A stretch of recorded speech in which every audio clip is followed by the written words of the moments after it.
It looks like there's been some family members of Jack and Lilly Sullivan, the two siblings missing from Nova Scotia, coming out and making quite a few statements. Let's go over some.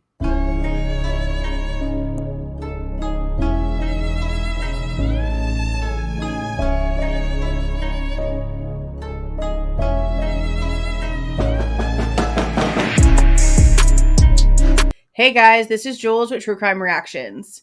Disclaimer. Everything stated in this video is my opinion and my opinion only. And just like everything else in these cases we discuss here on this channel, everything is alleged. Okay, so it looks like at first we had someone claiming to be the great aunt of Jack and Lilly Sullivan come out and post a few things on Facebook. I actually got a lot of these from the channel called It's a Criming Shame.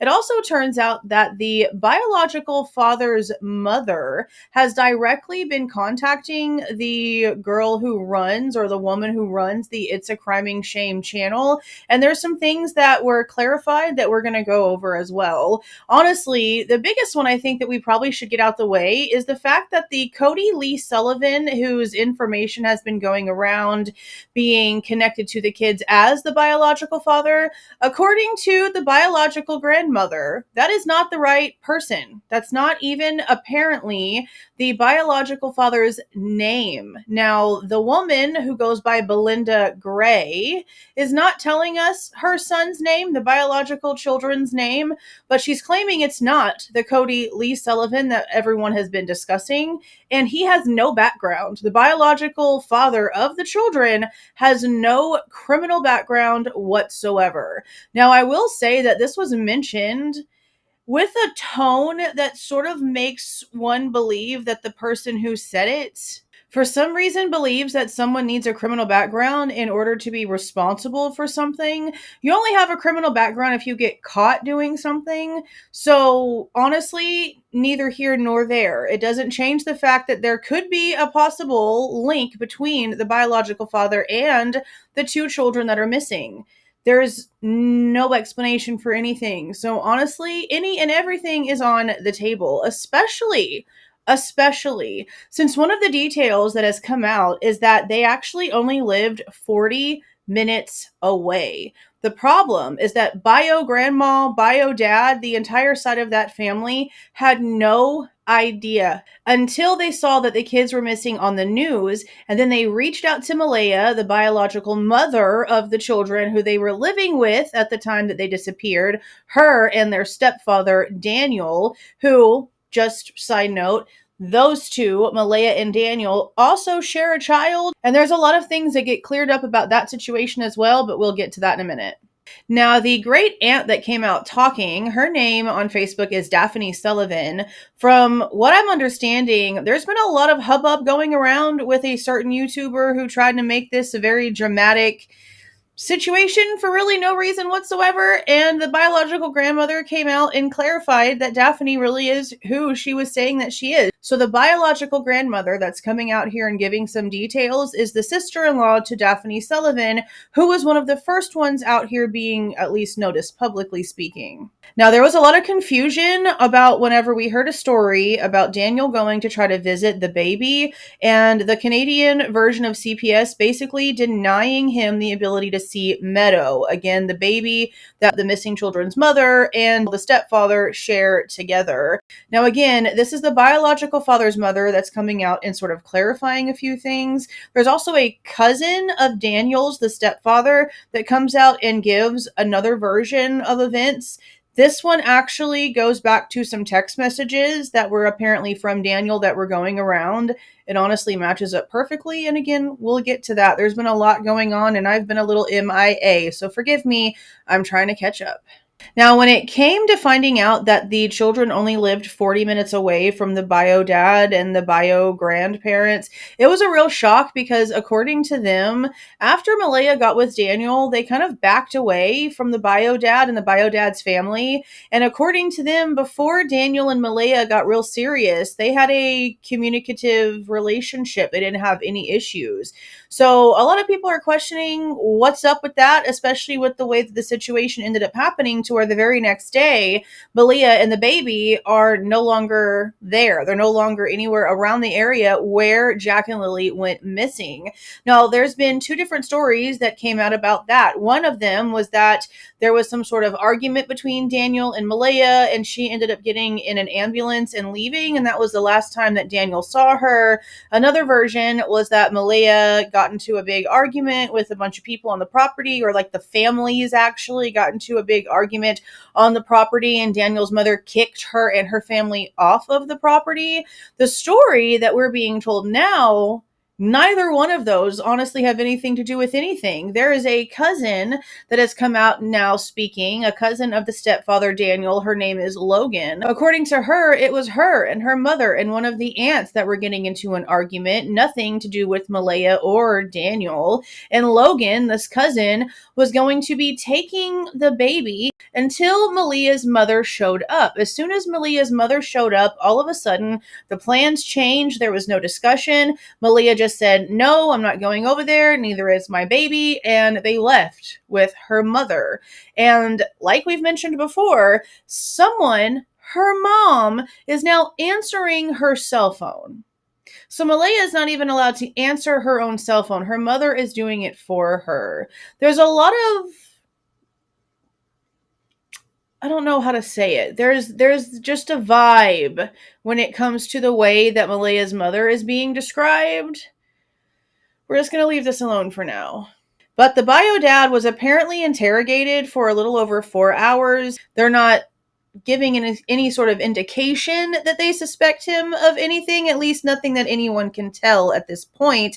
But the fact, again, that they only lived 40 minutes away and he hadn't seen or heard of his children in a year and a half, if not a little more than that, is disturbing, considering what we have been told about her backing away from them after her and Daniel getting into a more serious portion of their relationship. Now, a lot of people are still questioning why they said that the baby had to leave the property, because again, according to these family members that are out here speaking, it wasn't stated that they both need to leave. Malaya could have stayed there as long as she wanted to, but the baby had to leave the property. A lot of people are wondering if that and the reason why the biological father's family hadn't been anywhere near the kids in over a year and a half is because of the conditions of the home. We get a good look of the outside. It looks very dangerous, very not kept up whatsoever. And if the inside matches the outside, I can imagine that that's most likely the exact reason. It wasn't deemed suitable for the baby to be there.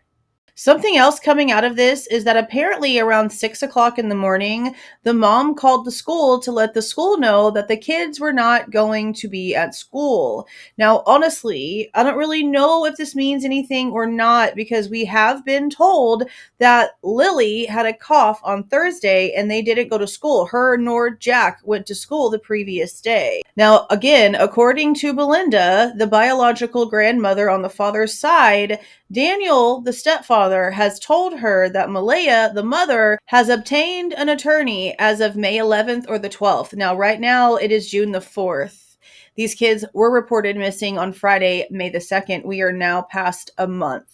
And the only thing that's happened in the most recent times, because the search was called off for a while, we did a video with that sad update in it, how nothing was planned for the near future. But there was an impromptu search of the natural gas pipeline where a boot print had been found in the very beginning of the case.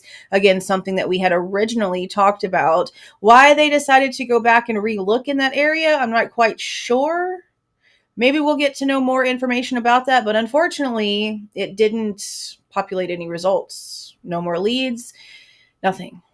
Something else that's a bit interesting is that we're being told now that Malaya apparently had tried 3 times to get her and the kids registered at the reservation with the tribe where she's now living with her mother, and that they were denied. But now that the children are missing, she's on the reservation with her mother, and they're technically considered members. So why deny 3 times, but then allow them in the middle of a tragedy? I'm not really quite understanding. Maybe it gives them more resources, but it also protects them too. So I don't really know how to feel about that right now.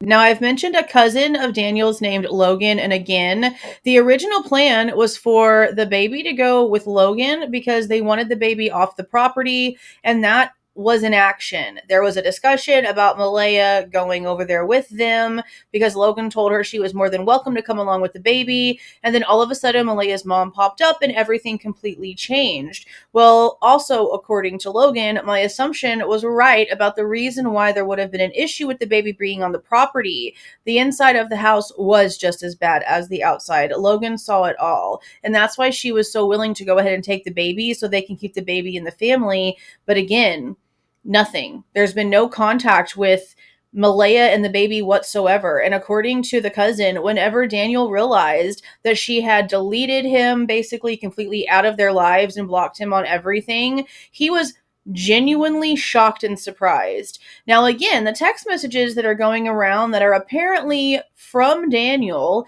do put a certain tone again on Malaya. So I don't know, honestly, what she could have possibly done with him there on the property that he just was completely oblivious of, or vice versa. I don't know what he could have done with her right there on the property that, no one noticed or anything like that. But whenever we have the mother literally not having eyes on the kids whatsoever, except for Thursday night, and then Friday morning, oh yeah, Lily just popped her head in and out a little bit, and then poof. Poof. I think that would also mean that if her calling the school at 6 o'clock in the morning is an accurate story, and again, this stuff is being told to the It's a Criming Shame channel by people that were told these things from Malaya, from Daniel. This is the information that they are getting straight from the parents that were there whenever this whole entire thing happened. So, if they really did call the school at 6 o'clock that morning to say, hey, the kids are not going to be in school again today, does that mean, just by the way that it's being described to us so far, that Malaya would have called the school about the kids not being there that day without even checking on them? Because they've really put all of the visuals for that morning on Daniel and only hearing things when it comes to the mother. It's interesting for sure. There's just too much going on here. Way too much going on here. There's too much secrecy, too many people blocking each other, and no communication. So now we have the bio dad not going and searching because he doesn't want to be around those people, according to his mother. And we have the biological mother not going down and searching the area either. And not because the family, not because Daniel's mom kicked her off the property. She's just not going to go look. And also, she wasn't told to keep quiet and stay off the media either. She's choosing to do so. Or is she being told to do so by her mother, who's now also answering her grown-ass daughter's phone? Lots of weird stuff going on here. That is, as far as I know, the most recent updates when it comes to family information that is being given to the public as I know it. And right now it's around 7:30 p.m. on June the 4th. Again, these are family members that are just coming out and saying what they have been told by the people involved in this case. Is it true? Probably. Is there a little bit of maybe miscommunication and telephone in there? Yeah, probably so. But whenever we finally do get some more facts, we'll see what goes where and let the dominoes just fall where they do. But when it comes to any sort of official updates, there's been nothing that's giving us any sort of reason to believe that they actually have a clue where these children are, unfortunately. And the fact that, again, it's been a month now, it's just not looking good. But stranger things have happened, and we can always and only hope for the best. We shall see how this ends up turning out. But let me know what you guys are thinking about this down in the comments. If you like the way that I present this information and give my opinion, please don't forget to leave a like on the way out. Subscribe to the channel if you have not subscribed already. And please don't forget to make sure that notification bell is set to all so you don't miss any of my rants, reviews, reactions, updates, or deep dives. See y'all.